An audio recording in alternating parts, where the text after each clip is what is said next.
Hello, good morning students, welcome to my channel. आज की इस क्लास में हम पढ़ेंगे यूनिट 9 का chapter the naughty boy. Naughty boy means शरारती लड़का। तो बच्चों, ये कविता आपकी बुक में दी हुई है पेज नंबर 151 पर। तो अपनी बुक खोल लीजिए, चैप्टर है the naughty boy. There was a naughty boy and a naughty boy was he. He ran away to Scotland, the people there to see.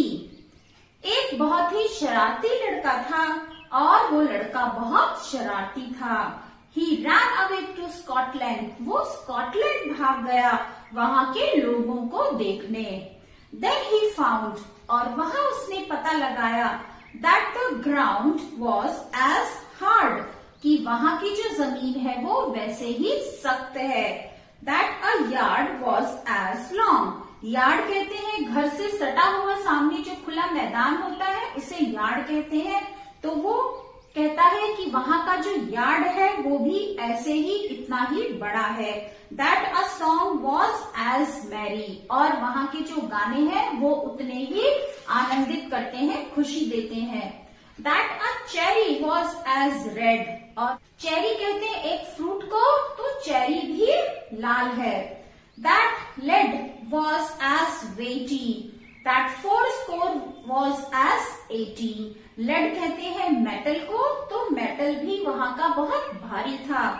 That 4 कहते हैं 20 into 4, वहां भी 20 into 4 80 ही होता था।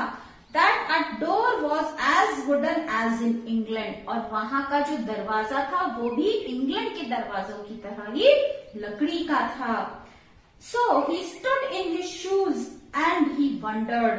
तो वो अपने शूज के अंदर खड़ा होकर के आश्चर्यचकित हो रहा है, हैरान हो रहा है। He stood in his shoes and he wondered. अपने जूतों में खड़े होकर के, मीन्स जहां पर वो खड़ा है वहां खड़े होकर के वो बहुत हैरान हो रहा है।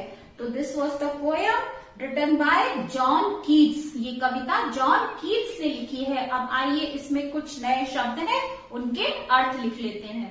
ये वो नए शब्द हैं जो आपने इस पार्ट में सीखे हैं। आइए उसका अर्थ समझ लेते हैं।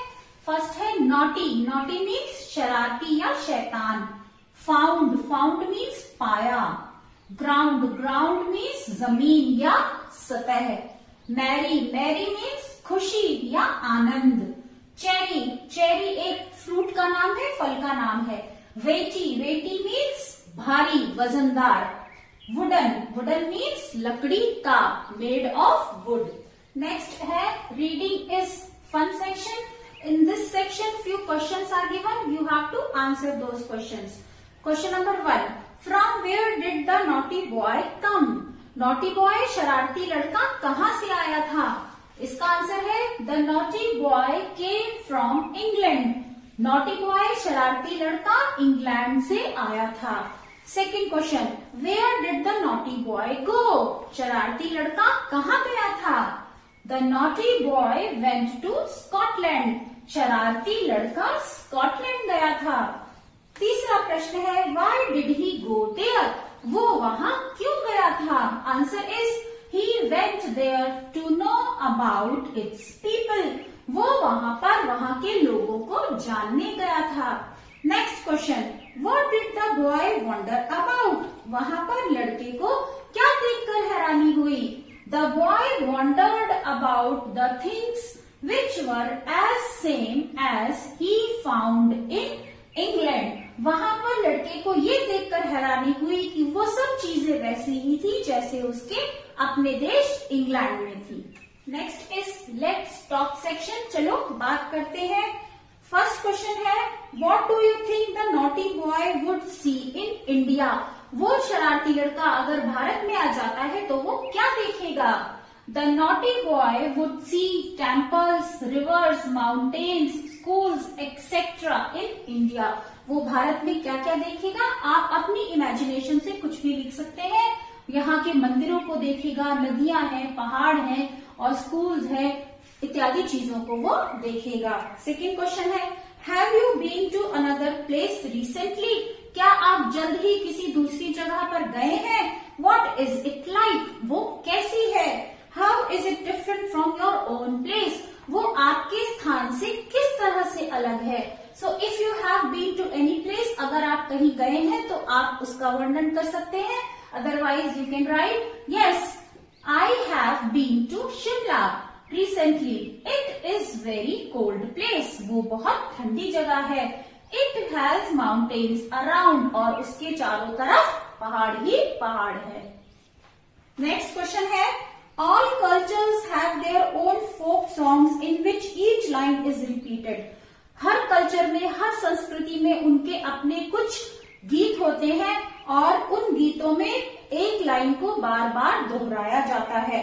दिस लाइन इज सung इन अ कोरस, और ये गाने जो है वो कोरस में यानी ग्रुप में गाए जाते हैं। So sing a folk song in your own language. ये एक्सरसाइज कहती है कि आप अपनी भाषा में गाना गाएं। Next is word building section. Next is word building section. Word building यानी नए शब्द बनाना। इसमें एक क्रॉसवर्ड पजल है। Naughty is a describing word. Naughty यानी शरारती एक डिस्क्राइबिंग वर्ड है। ये नाउन को, यहाँ पर नाउन क्या है, बॉय, बॉय को डिस्क्राइब करता है। Can you find more describing words in this मेज। इस पजल में आप क्या कुछ और डिस्क्राइबिंग वर्ड्स ढूंढ सकते हैं। So students you can see this puzzle. Here you can see in second line beautiful word is there, then down side ugly, then naughty, and then left to right you can find good, healthy, and then rude, and then strong, weak, swift. All these describing words you can find in this puzzle. As you can see on the board, you have to circle all these adjectives or describing words in this puzzle. Now next is, now write these words here. Below that puzzle, few fill-ups are given. You have to fill describing words in this fill-ups. First is the peacock is a beautiful bird. यहाँ पर आप लिखेंगे beautiful. ये सब आप इस puzzle box में से देखकर ही लिखेंगे beautiful bird.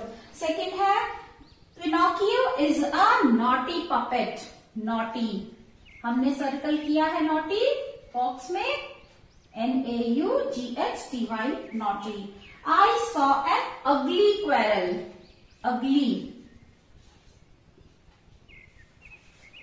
Morning exercises make you healthy. यहाँ पर आप फिल करेंगे healthy.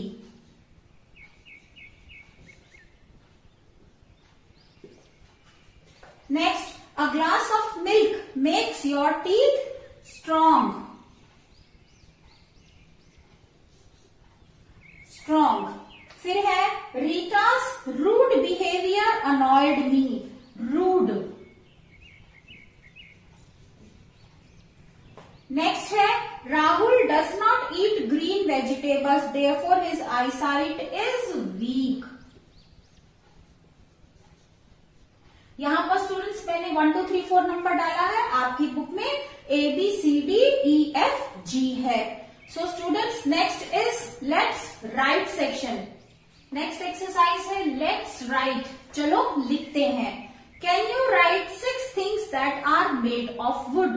क्या आप 6 चीजों के नाम लिख सकते हैं जो लकड़ी की बनी है? तो बहुत सारी चीजें हैं जो लकड़ियों की बनी होती हैं, उसमें से आप कोई 6 नाम लिख सकते हैं, जैसे chair, table, bed, door, window, pencil.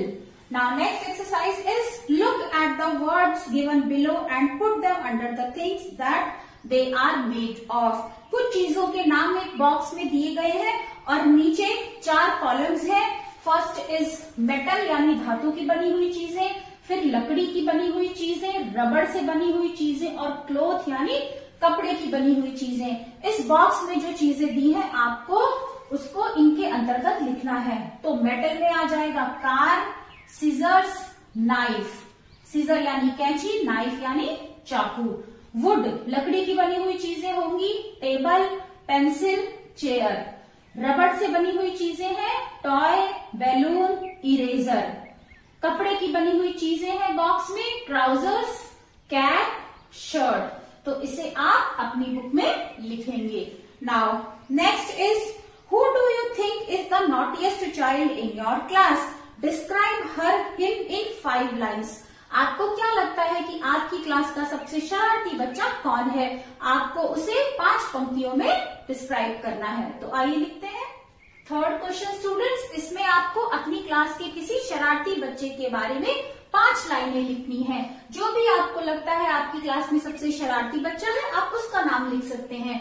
Like I have written Rahul is the naughtiest child in my class. मेरी क्लास में राहुल सबसे शरारती बच्चा है। He always disturbs others. वो हमेशा दूसरों को तंग करता है। He does not listen to anyone. वो किसी की बात नहीं सुनता या नहीं मानता है। He never completes his work on time. वो अपना काम कभी भी समय से पूरा नहीं करता है। He always talks in class. और कक्षा में हमेशा बातें करता है। लास्ट एक्सरसाइज आपके चैप्टर की है, पेज नंबर 156 पर दी हुई है बच्चों। Which country does your clown belong to? आपका क्लाउन जो ऊपर एक्टिविटी के अकॉर्डिंग आपने क्लाउन यानी जोकर बनाया है, वो किस देश को बिलोंग करता है? Now complete the table below. नीचे एक टेबल दी गई है जिसे आपको पूरा करना है। इस टेबल में 2 कॉलम्स है। एक तरफ नेशन यानी राष्ट्र का नाम लिखना है और एक तरफ नेशनैलिटी यानी उन्हें क्या कहते हैं। तो सबसे पहले है इंडिया। इंडिया में रहने वाले लोगों को इंडियन कहते हैं। दूसरा है स्कॉटलैंड। स्कॉटलैंड के निवासियों को स्कॉटिश कहा जाता है। ऑस्ट्रेलिया। ऑस्ट्रेलिया में रहने वालों को ऑस्ट्रेलियन कहा जाता है। फ्रांस। फ्रांस के लोग फ्रेंच पीपल फ्रेंच कहलाते हैं। जापान में रहने वाले लोग जापानीज कहलाते हैं। तो ये आप अपनी बुक में लिख सकते हैं। तो स्टूडेंट्स, आज की क्लास में इतना ही। फिर मिलेंगे एक नए वीडियो के साथ। अगर आपको मेरा पढ़ाया हुआ पाठ अच्छा लगा हो तो मेरे चैनल को सब्सक्राइब कीजिए। आप लाइक बटन को प्रेस कर सकते हैं और अपने व्यूज मेरे कमेंट सेक्शन में लिख सकते हैं। सो आज के लिए इतना ही। फिर मिलेंगे एक दूसरे वीडियो के साथ। तब तक के लिए bye bye. Have a good day children.